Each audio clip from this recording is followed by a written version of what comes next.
Exam में जैसे प्रश्न आते हैं पढ़ाई वही उसी तरीके से आपको करना है, नहीं तो आप क्वेश्चन गलत कर देंगे। प्रश्न को देखते चलिए, बिना प्रश्न को देखे आप पढ़ाई न करिए। और ध्यान रखिए, प्रश्न देखना अच्छी बात है, लेकिन सिर्फ जो मार्केट में पूर्व के प्रश्न है उन्हीं को याद कर लो, रट लो, उसी से आपका कल्याण हो जाएगा, ऐसा कभी नहीं होगा। वह किस तरह के प्रश्न पूछे जा रहे हैं उसका नेचर आपको पता लग जाएगा, और उन प्रश्नों को तो हल करिए ही, लेकिन उसी तरह के प्रश्न आने की पॉसिबिलिटी आपकी बनी रहेगी।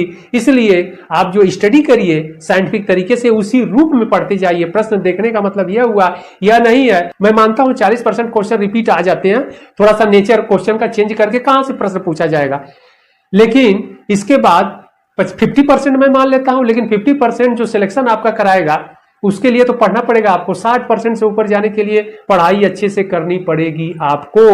40% 50% तक क्वेश्चन आपको पहुंचा देगा।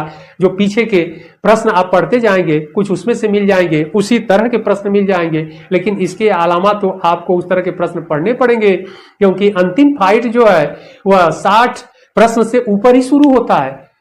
तो आपको सिलेक्शन लेना है तो 60 प्रश्न से ऊपर के लिए फाइट करना है, 60 प्रश्न के अंदर के लिए फाइट नहीं करना है।